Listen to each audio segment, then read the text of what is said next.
A powerful spiritual force pulsates all around us, offering energy and meaning to our daily lives.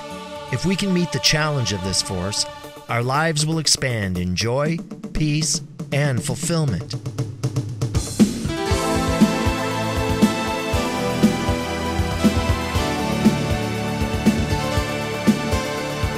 The Redondo Beach Center for Spiritual Living and the Ministry of Dr. Moira Foxe presents Living Ideas.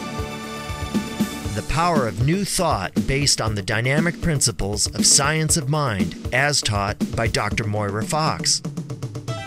These programs are presented in order that we encompass the mastery of well-directed faith based on the inner conviction that we are surrounded by an intelligent law which does unto each of us as we believe.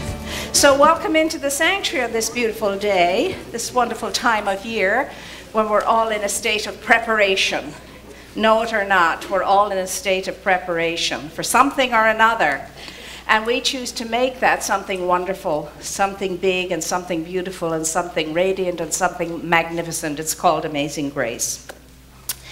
And this is a very graced season. Not that every day and every moment of every day is not a graced moment. It is. But for some reason or another, we who are full of that human tendency towards cycles understand that as soon as this particular cycle starts, we somehow take on another demeanor, another sense and sensibility, just a little bit deeper than usual.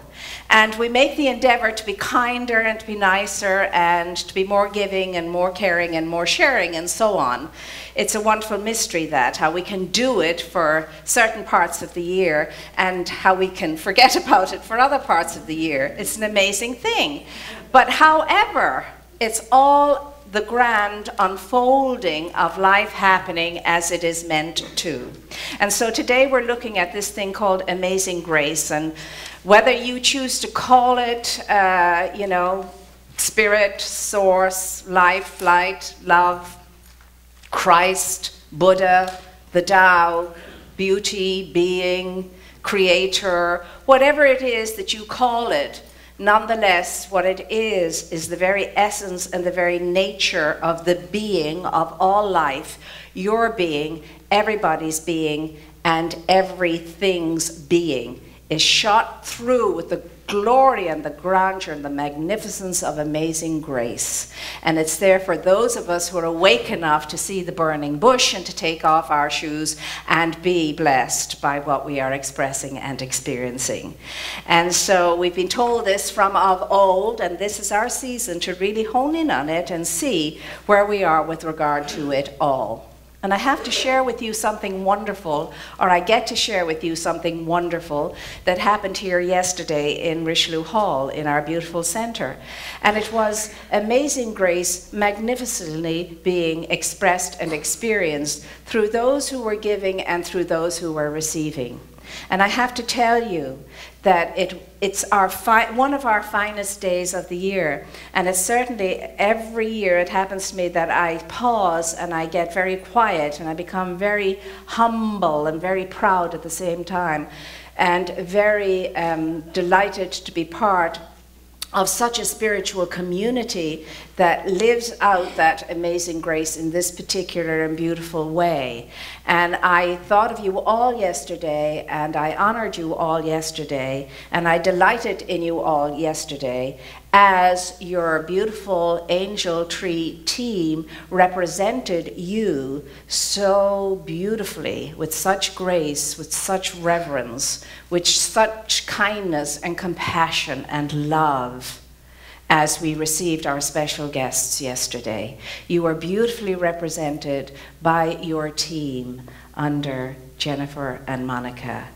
And they have been preparing for this moment for weeks and weeks. Indeed, they start in September.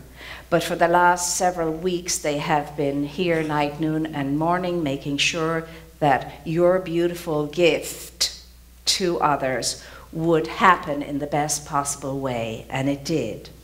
And so they came, experienced this amazing grace, which is the thing that inspires us, that prompts us, that frees us, that transforms us, that awakens us. which is that which from we can never be separated or lose. And there it was in all its glory yesterday, as the mothers and the fathers and the grandparents and the children came to receive their Christmas that they couldn't have without your givingness and your prompting within you of this amazing grace. And as they came in, they were tentative. They were tentative. You can imagine what the fathers and the mothers were thinking, and the grandparents too, as they came in to receive what they could not supply themselves for their families. We can only imagine what that looks like, feels like, what that is. And yet, because they were received so beautifully and so well, that's not the way they left. They left very differently. They left alight with the Spirit of the givingness of that amazing grace by means of you, lifted them up, and they went out, transformed, albeit for however long it was. But that's the way they left. And so you had tears of great joy in the faces of the adults, and you had a dancing, smiling light in the eyes of the children as they experienced such abundance and delighted in it all. Some of them delighted in a very quiet, silent way, and some of them got giddy with delight, and all the various shades in between. And one mother was crying, a woman who had been living a difficult life, a single parent now, in a difficult marriage, an abusive marriage, physically abusive marriage, and so on, and had managed to break away from it, and was now putting her life back together, life for herself and her children, having her own medical difficulties and mental challenges too, being diagnosed with, well, whatever, and we're knowing for her the highest and the best and so forth, but having difficult times and times of depression and so on. And she began to cry tears of joy, and the little 8-year-old, as is often the case, who becomes the surrogate husband, runs up to her and comforts her and says, "Don't cry, Mom, it'll be okay, it'll be okay." And the little 4-year-old comes up to her and she says, "Mom, are we going to have for our dinner tonight again bread and water?" And the mom says, no. It wasn't those kinds of tears that she was crying. And you think about that, and you can hardly believe it. You can hardly believe it, that here's a family, and they don't know where the next meal is coming from. And they're living in a garage, a stable, so to speak. And yet they think it's good, life is good, because they've left what was worse than that. And the social worker was telling me, she said, the clothes were on the floor and things like that. There wasn't any room in the place to put anything. And she said, I brought her a filing cabinet.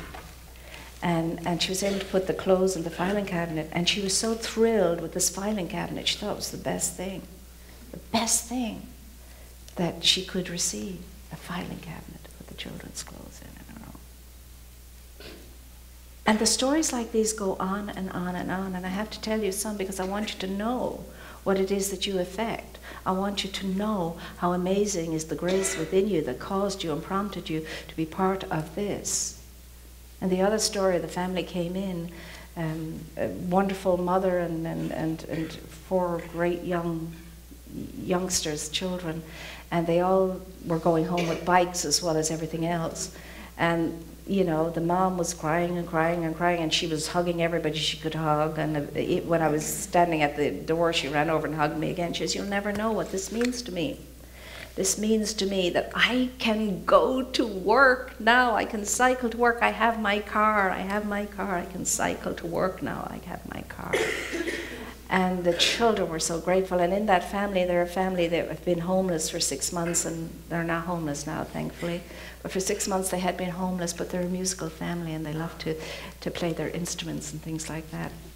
And they'd saved up to get a violin for one of them because she wanted to play the violin, and they got the violin, and lo and behold, in an accident it fell and it got broken. And they were so disappointed, and they just thought, well, maybe, and they put it on the list, a violin. And of course, one of our angels went out and paid very close attention to getting that violin and made sure that violin was of good quality and everything that would be wonderful for that child. And so you can imagine the joy, they can't even talk about it, they're speechless, they're crying, they're just so appreciative. And then the beautiful way that the social worker from Carson was talking to me, she was a new one, and it was the first time she'd been here, and she said, more than the gifts, more than the gifts, more than the gifts, you have given so much more to these people. She said, I know, because she said, I go to other institutions that give us things for our needy people, and they don't give them in this situation with this kind of energy, with this kind of grace, and with this kind of love. She said, it's done in a very mindless way, is what she said, and maybe it's done because they get a write-off, or maybe it's done because they get good publicity, or whatever it is. So I'll give you one example. One child asked for theatre tickets, wanted to go to the cinema to see a movie. And in his pack there was one ticket, one theatre ticket, to go to the movie. And this is a big, huge oil company. And she said it's just that there was no thought that went into it, or planning that went into it, the way your thought and planning go into it, and the way that these people are received and cared for. And I have to tell you that our guests are always received here, and especially our guests who are in a little state of needing some extra help at the moment. They are received with profound sense of honoring and reverence and respect and love and oneness and an identification that we're just all one and that we all belong to each other, and it's felt. Those people come in one way and they leave another way, and it's thanks to you. And I want you to know that, and I want you to realize that, and I want you to understand that that is what amazing grace is. That is what amazing grace is. It's the givingness of life back onto itself. And you brought life to every individual in that room yesterday. You just didn't give them a bike or a thing. You gave them life. You uplifted them. You caused a transformation to occur within them. You gave them hope. You gave them hope. And they went out of there not feeling that they were lacking things or that they were not enough in themselves. They went out of there feeling that they had been received, they had been seen, they had been heard, and they had been honored and respected. And I delight in telling you that. And I cannot tell you how moved I have been every time I think of you, this spiritual community here at Redondo Beach. And this is what you support. And this is just a tiny little peek into what you do. You don't see or know the most of it. But today is the day to share with you what that is. And those people who showed up yesterday to serve showed up with that sense of awe and respect and reverence. And they could not have been more reverential or in awe than if they were gathered around that first Christmas night, around the glorious experience of what it was to see Emmanuel, God with us. That's how they showed up on your behalf, with that kind of sense and sensibility. And it's a beautiful, magnificent thing. And so you can know how proud I felt, and how honored I felt, and how humbled I felt by it all, that I should be part of all of this and have that experience. And so we know that that's what it's all about. And when we look at what we are and think and do and say, it is so much more than what the picture is we have of ourselves, or what the thought is that we have about ourselves. It's just so much more than that. And I want us all to get a sense as we move together towards celebrating the life that's birthed in each and every one of us, each and every day, each and every moment of recognition of our lives is what we celebrate on the 25th of December. That's what we celebrate, because that's what the Master Lover Jesus wanted us to celebrate. Not something that happened 2,000 years ago, not something that is remote and apart from us and separate from us and that belongs to one person and one person alone. That was never his teaching. That was never his message. His message was always that of love and kindness and goodness and compassion and forgiveness. And the message was always, you too can do what I have done. And greater things than what I have done, you too can do. It's for you too. And as I was sharing this morning, the greatest sermon ever given was the Sermon on the Mount. And it has to do with taking care of what we were doing yesterday. Taking care of those who are in need, those who need to step up, those who need help, those who need to be seen, to be recognized, and to be heard. Those who want to know that they have meaning and that they have a purpose. That's what the Sermon on the Mount was all about. And it reminds me of the story of that wonderful mayor, or it was a governor of Atlanta at some stage or another, I can't remember the name or the details, but he had this inkling to go out into the world as a homeless person so that he could experience what it was to be homeless. And he went out into the world as a homeless person, and everybody knew, said, no, it's ridiculous, you can't do that, you'll never get away with it, you're so famous, you're so well known, everybody's going to recognize you, and it won't work out the way you want it to work out. He said, well, I've got to try. So he went out and he spent his 3 days out as a homeless person, and he came back in, and they said to him, well, how did you get on? Did you succeed? Did anybody recognize you? And he paused and he said, no. Nobody recognized me. He says, because nobody wants to look into the eyes of the homeless and the poor. So nobody recognized me. And that's all anybody wants, to be recognized, to be seen, to know they have meaning, to know they have purpose, to know that they belong. They belong. It's important to have a roof over your head. It's important to have food in your stomach. It's important to have the basic necessities of life. But it's more important to be seen, to be recognized, to be heard, to be responded to as somebody who is worthy of the life that they're living. That's what happened yesterday. You go back to the Sermon on the Mount, and everybody is in agreement, and all the spiritual institutions that ever was would say this is the most magnificent sharing that ever was. And it's a beautiful thing. Except, and even in the day it happened, nobody took it seriously. They say, oh, it's lovely, it's beautiful, isn't it nice? But then it's business as usual. They didn't know that the Master Lover Jesus was really serious, dead in earnest when he said what he said, and that he lived that as his amazing grace. He lived it out. Jesus wasn't gotten rid of because of all the lovely things he said and all the nice things he did. Jesus was eliminated because of the dangerous things he said and the dangerous way he lived and the affront he was to the status quo. He was dangerous, so he had to go. And when you think about it, every spiritual group will give testimony to the importance of interrelationship, to the importance of belonging, to the importance of compassion, to the importance of loving kindness, to the importance of forgiveness, and yet fall very short of living it out as an institution.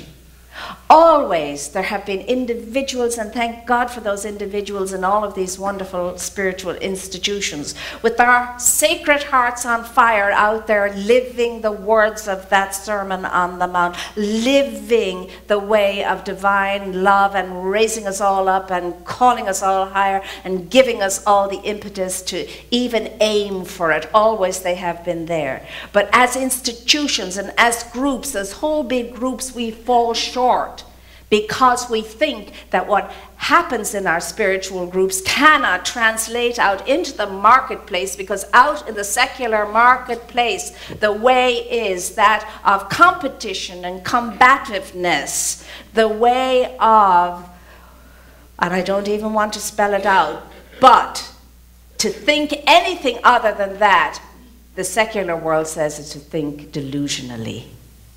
And that's the way it is, and that's the way it always has to be. Well, it's not.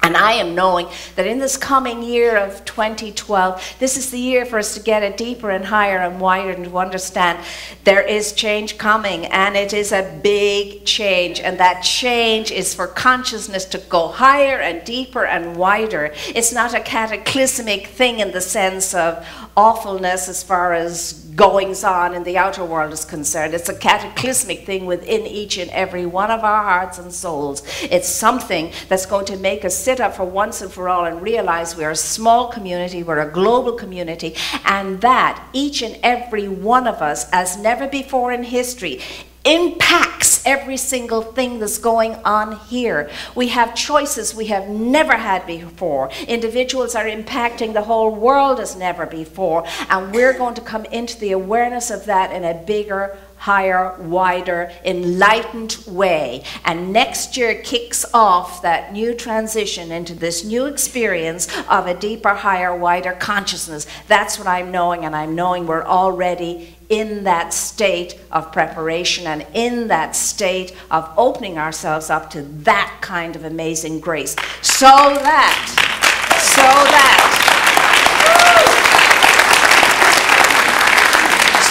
we stop talking about it, and we stop theorizing about it, and we start living from this amazing grace. And so remembering that no holy book, no matter what it is, can transform you. What transforms you is living out what the message is. And so this is the time for the Christ. This is the time for the Buddha mind. This is the time for the Tao to be individualized as an expression, a living, alive expression in each one of us, and come out of the book and into the hearts and out of the minds of each and every one of us, so that we can turn things around and make this world the world it was meant to be, a world of peace and serenity, and not what we're looking at out there.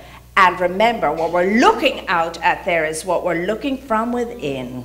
From within. So the transformation has to be here. First the forgiveness here, the transformation here, for it to go out and happen out there. And I believe that we are the ones. I believe that we are the frontliners. I believe that we are the ones because we're equal to it, because we're ready for it, because we've invited it, and because we want it somehow or another within us. This is what we are called up into. Like it, lump it, or not. That's the way it is, or you would not be sitting in this room now. It's up to you, it's up to me to be that incredible, amazing grace. And indeed, how sweet it is. How sweet you are. How amazing you are. How awesome you are. It's easy for me to pranam and namaste you and greet the light of the Christ conscious awareness within you, because it's very obvious to me. May it always be obvious to you. And so it is.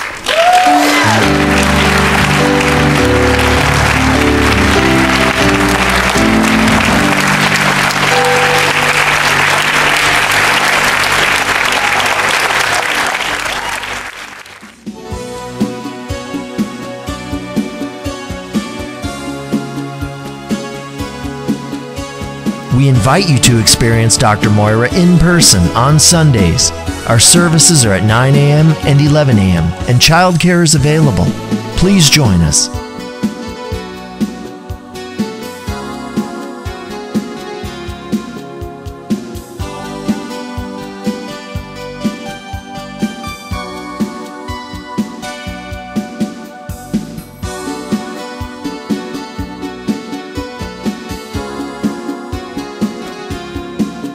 If you enjoy these messages and would like to make a donation to our center, please visit our website at redondocsl.org. Thank you for your support of this ministry.